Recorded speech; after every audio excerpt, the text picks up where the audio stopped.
江西嚟到會昌咧，就一定要行下夜景喎。呢一條咧就叫做三江步行橋啊，三江步行橋。你睇下呢度個景色幾靚，係咪咧？好浪漫噶，仲有喺呢度咧散下步啊，吹下海風咧，跟住就欣賞喺燈光最啱啲浪漫啊又整色整水嘅人咧嚟呢度嘅，即係我咯。呢度咧係戲劇小鎮哦，哇！你睇下夜晚嘅風光，好靚，好浪漫喎！呢一度其實呢一度咧係可以住3日2夜嘅。咁呢一度戲劇小鎮係出名係咩咧？梗係戲劇啦！呢一度係欣賞戲劇啦、打卡影相最好嘅地方嚟嘅。咁呢一度都有民宿啦，有啲咖啡室啦、文青店啦，喺度飲下咖啡、睇下戲嘅。今日咧，我哋選擇步行就唔坐船啦，步行都好好 feel 嘅。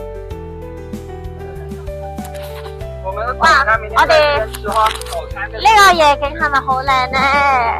我哋而家咧坐緊呢度嘅景點咧係國企嘅，咁啊呢度有好多唔同嘅小店啦，同埋我哋今晚就會住呢度嘅民宿。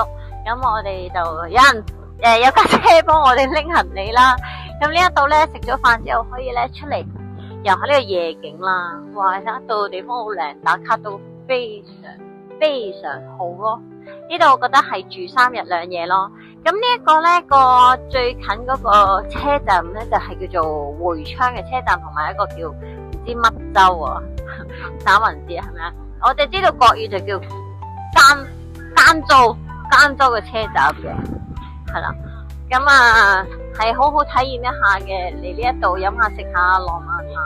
咁我哋好似係咪呢度啊？住上邊啊？呢度有桌球室嘅，桌球室啊、卡拉 OK 啊、啤酒啊，乜都有啊，簡直。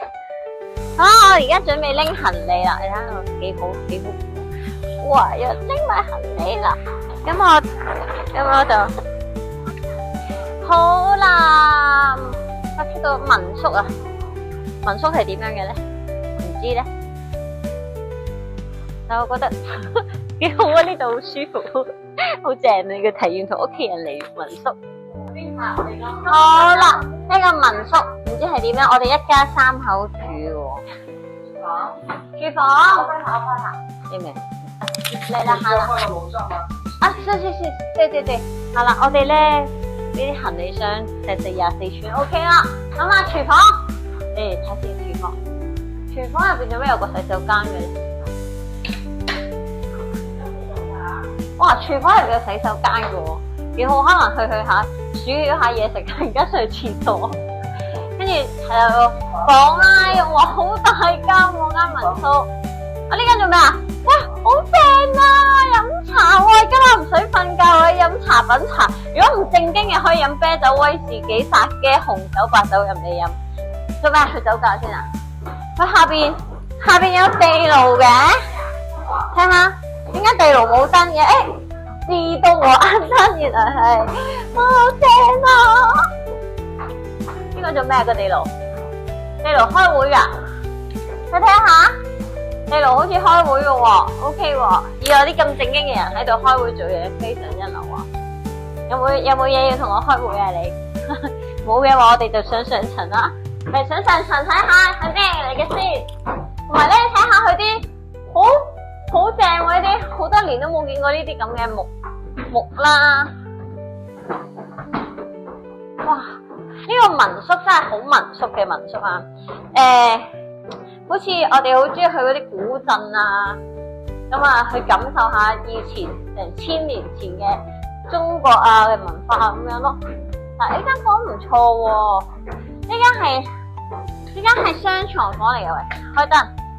哇！呢間雙床房嚟嘅喎，嗰張床褥啦，軟嘅，因為我好奄尖嘅，都好滑嘅 ，OK 嘅啲質地，枕頭都唔錯，有2個枕頭，呢張都應該有1.35米嘅闊度啦。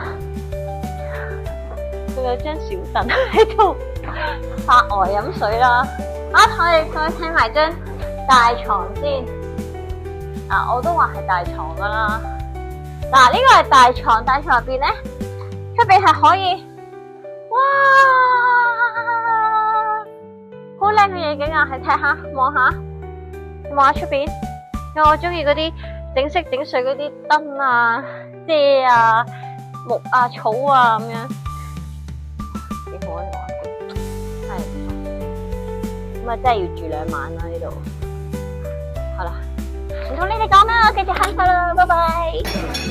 背窗呢一度咧，呢個民宿食早餐好得意，好似台灣咁啊，嗰個感覺嚟到台灣嘅裝修風格。你有睇邊度有㗎？咁啊，食呢一啲啦，啊有西式啊，哇呢個好得意喎，油炸鬼啦，睇先，哇中式嘢又有，都好多嘢。個環境就係咁啦，我呢度咧，咁我就喺度食嘢啦，食早餐，跟住出發去玩啦。